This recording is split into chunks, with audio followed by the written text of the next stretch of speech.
बहनों की लालची भाभी। करिश्मा, रेशमा और मनीषा 3 बहनें हैं। उनका एक भाई भी है, मयंक। मयंक अपनी बहनों को बहुत प्यार करता है, लेकिन मयंक की पत्नी सविता इस मामले में मयंक से बिल्कुल ही अलग है। वो अपनी ननदों का जितना बुरा कर सकती है उतना बुरा करती ही रहती है और अपनी ननदों पर हुक्म भी चलाती है। करिश्मा, करिश्मा, तुमने अभी तक नाश्ता नहीं बनाया? तुम्हारे भैया को ऑफिस जाने में देर हो रही है। हाँ भाभी, बस अभी बनाती हूँ। करिश्मा, तुम ये ढीलापन छोड़ दो। कल को पराये घर जाना है। वहाँ अगर तुम इस तरह से काम करोगी तो लोग क्या कहेंगे कि माँ ने और भाभी ने कुछ सिखाया नहीं। और तुम्हारी दोनों बहनें कहाँ हैं? रेशमा मार्केट गई है और मनीषा सो रही है। क्या? सुबह के 8 बज रहे हैं और ये महारानी अभी भी सो रही है? ये कहते हुए सविता अपनी सास दुर्गा देवी के पास जाती है। माँ जी, देख रही हो अपनी बेटियों के तौर तरीके? क्या हुआ बहू, सुबह सुबह क्या कर दिया मेरी बेटियों ने? अरे एक तो अभी अभी उठकर किचन में गई है, दूसरी सुबह सुबह बाहर चली गई और तीसरी अभी तक सो रही है। क्या करूं मैं इन तीनों का, मैं तो परेशान हो गई हूँ। जा जाकर उठा उसे और रेशमा से मैं बात करती हूँ। सविता सीधा मनीषा के कमरे में जाती है और उससे कहती है, महारानी जल्दी उठो, सूरज सर पर आ गया है। भाभी थोड़ी देर और सोने दो ना, मैं रात को लेट सोई थी। वो क्या ना, यूनिट टेस्ट चल रहे हैं। शराफत से उठती है या नहीं, या फिर पानी की भरी बाल्टी डालूं तेरे ऊपर? नहीं भाभी, मुझे बिस्तर में नहीं नहाना, उठती हूँ मैं। मनीषा जल्दी से उठकर बाथरूम में चली जाती है। सभी आराम से बैठकर नाश्ता कर रहे होते कि तभी रेशमा बाजार से हाथ में सामान लिए आ जाती है। रेशमा को देखते ही सविता उस पर बरस पड़ती है। लो, आ गई महारानी। ऐसा भी क्या सामान लाना था जो सुबह आंख मलते ही बाजार की तरफ रवाना हो गई? भाभी, कल आप ही तो चीख रही थी कि घर का सारा सामान मुझे ही लाना पड़ता है, घर में किसी को भी किसी काम से कोई लेना देना नहीं है। अब मैं बाजार जाकर सामान ले आई तो आपको इस बात से भी तकलीफ हो रही है? देख रही हो माँ जी, अपनी बेटी की जुबान कैंची से भी तेज चलती है। और मयंक, आप तो कुछ कहेंगे नहीं अपनी लाडली बहन को। रेशमा, अपनी भाभी से ऐसे बात नहीं करते। चलो माफी मांगो। भैया, मैं क्यों माफी मांगू? आप भाभी से बोलिए ना कि हम पर कम हुक्म चलाया करें। हम इस घर की बेटियां हैं और आपकी पत्नी की ननद है, नौकरानी नहीं। लो कर लो बात। इनकी भलाई के लिए कुछ भी बोलो तो इन्हें बुरा लग जाता है। इस घर में यही इज्जत है मेरी। देख लो माँ जी, आपकी बेटी किस लहजे में मुझसे बात कर रही है। सविता वहाँ से चली जाती है। मयंक को बहुत गुस्सा आता है, वो भी वहाँ से चला जाता है। फिर करिश्मा रेशमा को समझाती है, रेशमा, तुम्हें भाभी से माफी मांग लेनी चाहिए थी ना। लेकिन दीदी, मैंने कुछ किया ही नहीं, तो मैं माफी क्यों मांगू? हाँ करिश्मा दीदी, रेशमा दीदी जैसे ही घर में आई भाभी ही उन पर चिल्ला रही थी। हाँ, मैं मानती हूँ कि गलती भाभी की थी। मैं तो इसलिए बोल रही हूँ कि भाभी ने माँ को तो पूरी तरह अपने वश में कर लिया है। वो हमारी बात सुनती ही नहीं। मयंक भैया हमारे लिए हमेशा खड़े रहते हैं, इसलिए उनकी बात का मान तो तुम्हें रखना चाहिए था ना। कोई फायदा नहीं दीदी, कुछ दिनों की बात और है, भाभी उन्हें भी हमारे खिलाफ भड़का देंगी। फिर वो भी माँ की तरह हमारी किसी बात का विश्वास नहीं करेंगे। इसी तरह सविता अपनी तीनों ननदों को किसी न किसी बात पर परेशान करती रहती थी। एक दिन मयंक अपनी तीनों बहनों के लिए गिफ्ट लाया। क्या रेशमा, ये तुम्हारे लिए हार का सेट। रेशमा, तुम्हारे लिए सुंदर सी ड्रेस। और मनीषा, तुम्हें किताबें पसंद है ना, तुम्हारे लिए किताबें लाया हूँ।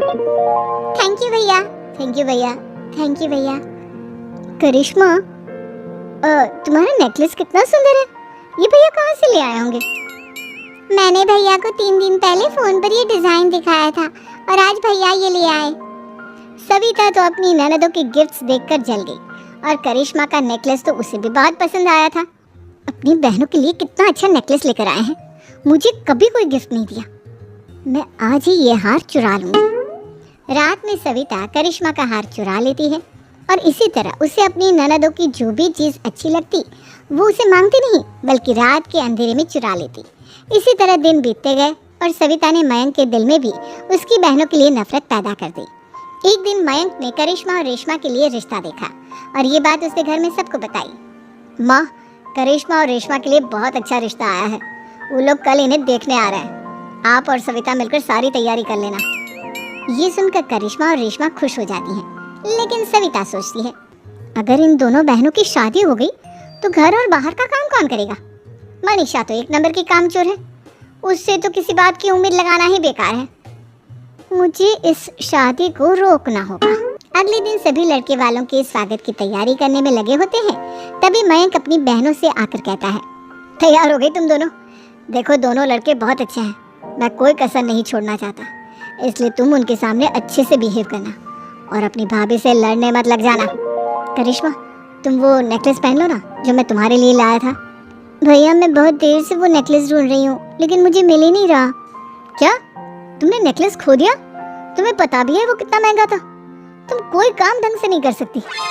मयंक गुस्से में वहाँ से चला जाता है। थोड़ी देर बाद लड़के वाले भी आ जाते हैं। वो दोनों बहनों को पसंद कर लेते हैं और रिश्ता पक्का हो जाता है।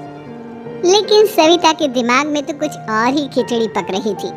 वो पंडित जी के पास करिश्मा की कुंडली लेकर जाती है और उन्हें पैसे देकर करिश्मा की कुंडली बदलवा देती है। जब लड़के वालों के पास करिश्मा की कुंडली जाती है तो वो दुर्गा को फोन करते हैं। बहन जी, हमने करिश्मा की कुंडली अपने पंडित जी को दिखाई थी। आपकी बेटी की कुंडली नहीं बल्कि दोषों का पिटारा है। देखिए, मैं और मेरे पति इन सब बातों में बहुत विश्वास करते हैं, इसलिए हम आपकी बेटी से अपने बेटे की शादी नहीं करा सकते। इस तरह करिश्मा का रिश्ता टूट जाता है और सभी घर वालों को बहुत दुख होता है। अब कविता सोचती है, चलो करिश्मा का तो रिश्ता टूट गया, अब रेशमा का भी रिश्ता तोड़ना है। क्या करूं? अब सविता आवाज बदलकर किसी अननोन नंबर से रेशमा के होने वाले ससुराल में फोन करती है। हेलो, मैं कौन हूँ कौन नहीं ये आपके लिए जानना जरूरी नहीं, बस इतना सुन लो कि रेशमा का 2 साल से किसी के साथ अफेयर चल रहा है। बस रेशमा का रिश्ता तोड़वाने के लिए सविता का इतना कहना काफी था। अब रेशमा का भी रिश्ता टूट गया। मयंक और दुर्गा देवी ने रेशमा को खूब खरी खोटी सुनाई और उससे बार बार उस लड़के के बारे में पूछने लगे। आप दोनों मुझे क्यों परेशान कर रहे हो? अरे कोई लड़का होगा मेरी लाइफ में तो मैं बताऊंगी ना, जब कोई है ही नहीं तो कहाँ से लाऊं मैं कोई लड़का? तो तेरे होने वाले ससुराल वालों को फोन किसने किया था? माँ, मैं नहीं जानती किसने फोन किया था, मैं सच कह रही हूँ। मैं तो पहले ही कह रही थी इसकी लगाम खींच कर रखो, लेकिन मेरी सुनता ही कौन है? आप चुप रहिए भाभी, ये सब आपका ही किया धरा है। अब तीनों बहनों को विश्वास हो जाता है कि ये सब उनकी भाभी ही कर रही है। तीनों बहनें अपनी भाभी को सबक सिखाने के लिए एक वकील कर लेती हैं और घर में हिस्सा मांगना। देखो भैया, माँ बाप की जायदाद में जितना बेटों का हक होता है उतना ही बेटियों का, इसलिए इस घर के 4 हिस्से होंगे और हमें अपना हिस्सा चाहिए। मैंने तुम्हारे लिए क्या क्या नहीं किया और तुम इस घर में हिस्सा मांग रही हो? भैया, आप और माँ हम बहनों की कोई बात नहीं सुनते हो और भाभी हमारी शादी नहीं होने देगी क्योंकि उन्हें लगता है कि आप हमारी शादी में ज्यादा पैसा लगाओगे और उन्हें हम जैसी फ्री की नौकरानी कहाँ मिलेगी। तो हम भाभी के साथ तो रह नहीं सकते, हम बहनों को अपना हिस्सा चाहिए। अरे तुम्हें शर्म आनी चाहिए अपनी भाभी पर ऐसा इल्जाम लगाते हुए, वो तुम्हारे बारे में कितना सोचती है। हाँ माँ, भाभी हमारे बारे में बहुत सोचती है, दिन रात बस यही सोचती रहती है कि किस तरह से अपनी तीनों ननदों को परेशान करूं और कभी मुझे पढ़ने भी नहीं देती। दोनों बहनों का रिश्ता भी तो इन्होंने ही तोड़वाया है और रात में हमारे कमरे में आकर हमारी चीजें भी चुराती हैं। इसी तरह सविता की तीनों ननदें अपनी बात पर अड़ी रही। अब कोर्ट में तारीख भी शुरू हो गई। जब सविता को लगा कि उसकी तीनों ननद इतनी आसानी से नहीं मानने वाली, तो उसने अपने पति और सास को सारी सच्चाई बता दी और अपनी तीनों ननद से माफी मांगी। मयंक और दुर्गा को भी अपनी गलती का एहसास हो गया। अब सविता खुद करिश्मा और रेशमा के लिए अच्छा रिश्ता ढूंढती है।